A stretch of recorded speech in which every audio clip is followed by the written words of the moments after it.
በስመ አብ ወወልድ ወመንፈስ ቅዱስ አሐዱ አምላክ አሜን። ሰላም አምላክ ያብዝሐልኩም። ናይ ዘይደርድር ተከታተልቲ ከመይ ሓዲርኩም? ኣነ እግዚአብሔር ይመስገን ድሓኒ ከምዛነ ፅቡቅ ዘለኹ ፅቡቅ ክትህልው ተስፋ ይገብር። ክቡራን ኣሕዋተይ ሎሚ እውን ከም ፍቃድ ኣምላክ ትፈልጡ ዶ ዝብል ሒዘ መፅእ ኣለኹ። ምክትታልኩም ኣይፈለኒ። ሸር ሳብስክራይብ እናገበርኩም ኣተባብዑኒ ክቡራተይ። ከምቲ ኩሉ ግዜ ዝብደል ኩሉ ከዓ ኣርሙኒ። እሺ ከም ፍቃድ ኣምላክ ትፈልጡ ዶ ጎይታና መድሓኒና ኢየሱስ ክርስቶስ ተወለደሉ ኣበይ እዩ? ኣብ ቤተልሔም ተወሊዱ። ዝዓበየሉ ናዝሬት ይበሃል። ተጠመቀሉ ማይ ዮርዳኖስ ይበሃል። ዝፀመሉ ገዳመ ቆሮንጦስ ይበሃል። ተሰቀለሉ ቀራንዮ ይበሃል። መለኮት ዝገለፀሉ ደብረ ታቦር ዝዓረገሉ ቤታንያ፣ ምጽኣት ዘምሃረሉ ደብረ ዘይቲ ምዃኑ ደብረ ዘይቲ ናይ ጎይታና መድሓኒና ኢየሱስ ክርስቶስ ዓበይቲ በዓላት 9 ምዃኖም ንሳቶም ድማ ቀዳማይ ፅንሰታ 29 መጋቢት፣ ልደቱ 29 ታሕሳስ፣ ጥምቀቱ 11 ጥሪ፣ ደብረ ታቦር 13 ነሓሲ፣ ሆሳዕና 22 መጋቢት፣ ስቅለት 27 መጋቢት፣ ትንሳኤ 29 መጋቢት፣ ዕርገት 8 ግንቦት፣ በዓለ መንፈስ ቅዱስ 18 ግንቦት ምዃኑ፣ ኣደና ቅድስት ድንግል ማርያም ኣብ 64 ዓመታ ከም ዝዓረፈት ከም ኣብዛ ምድሪ ዝፀንሐትሉ ዓመታት ድማ 3 ዓመት ምስ ስድራኣ 12 ዓመት ኣብ ቤተ መቅደስ ምስ ዮሴፍ ኣረጋዊ 9 ወርሒ ምስ ጎይታ 33 ዓመትን 3 ወርሕን 15 ዓመት ምስ ዮሃንስ ፍቁር እግዚ ምዃኑ ትፈልጡ ዶ? ሊቀ ሰማዕታት እና ቅዱስ ጊዮርጊስ እንተይልና ሊቀ ካህናት ድማ ኢየሱስ ክርስቶስ ንምዃኑ ንብል።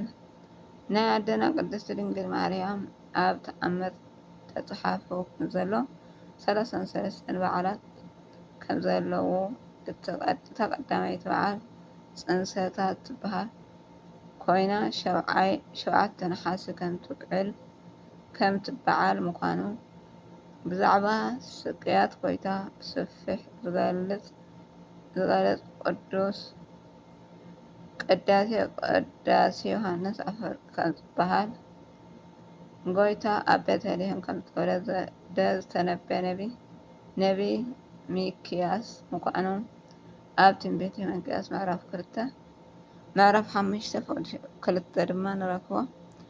ግን ከእቲ ኣብ ማእከል ኣሽሓት ይሁዳ ዝነኣስክ ቤተልሔም ኤፍራታ እቲ ምውፃኡ ካብ ጥንቲ ካብ ዘለኣለም ዝኾነ ኣብ እስራኤል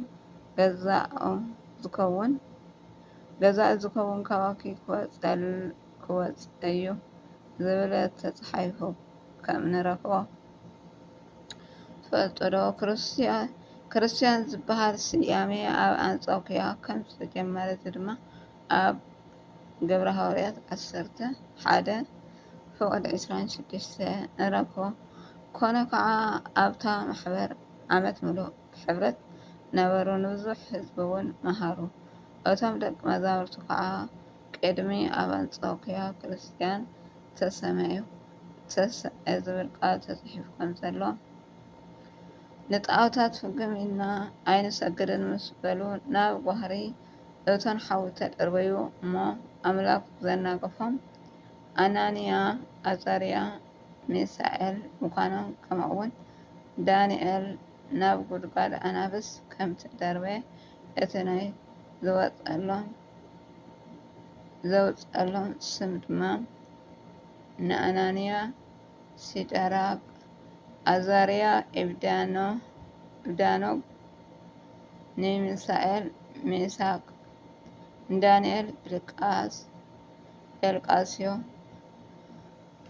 ዝሓፀረት መዝሙር ኣብ መዝሙር ዳዊት ምዕራፍ ክንደይ ምዃና 117 ከም ትርከብ ኮይኑ ቁፅሪ 2 ወይ ድማ 2 ፍቅሪ ከም ዘለዋ ትፈልጡ ዶ? ኣብ መጽሓፍ ቅዱስ ጥበበኛ ሰሎሞን ዝጽሓፍ መጽሓፍ 3 ምዃኑ ንሳቶም ድማ መጽሓፈ ምሳሌ ናይ ጥበብ ልቦና፣ መጽሓፈ መሃለይ ናይ ፍቅሪ፣ መጽሓፈ መክብብ ናይ ኩንትነት ምዃኑ፣ መጽሓፍ ጥበብ፣ መጽሓፍ ተግሳጽ ከም ዝበሃል ተኣምረ ማርያም ዝደረሰ ከምዚ ኢሉ ዝጸሓፈ ተኮይኑ ከደቅስዮስ ከም ዝበሃል ተኣምረ ማርያም ዝደረሰ ከምዚ ኢሉ ዝጽሕፍ ተኮይኑ እንተኮይኑ ግን ደቅስዮስ ከም ዝበሃል ነቢ ሙሴ ዝጸሓፈ መጻሕፍቲ ኣብ መጻሕፍቲ ቅዱሳን 5 ምዃኖም ንሳቶም ድማ ኦሪት ዘፍጥረት፣ ኦሪት ዘጸአት፣ ኦሪት ዘኍልቍ፣ ኦሪት ዘዳግም፣ ኦሪት ዘሌዋውያን ምዃኖም ትፈልጡ ዶ?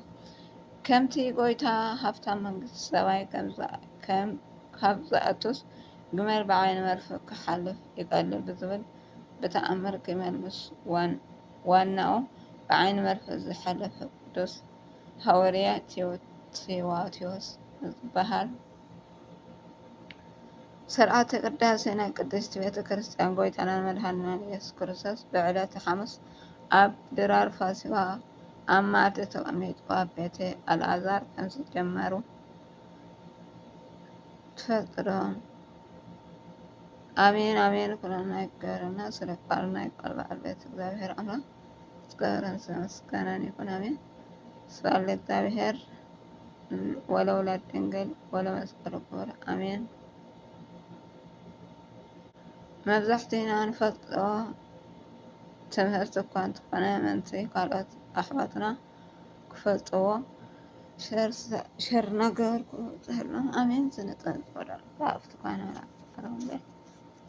እግዚአብሔር ልዑል ወለወላዲቱ ድንግል ወለመስቀሉ ክቡር ይኩን አሜን አሜን አሜን። ኩላተይ ኣሕዋተይ ኣዘተባበይኩ ኣርሙኒ ብዙሕ ኣብ ምንባብ ብዙሕ ኣየንብብን ፅቡቅ ገይረ ኣርሙኒ ተቆፃፅማ ይፈለየኒ አሜን። ስብሐት ለእግዚአብሔር።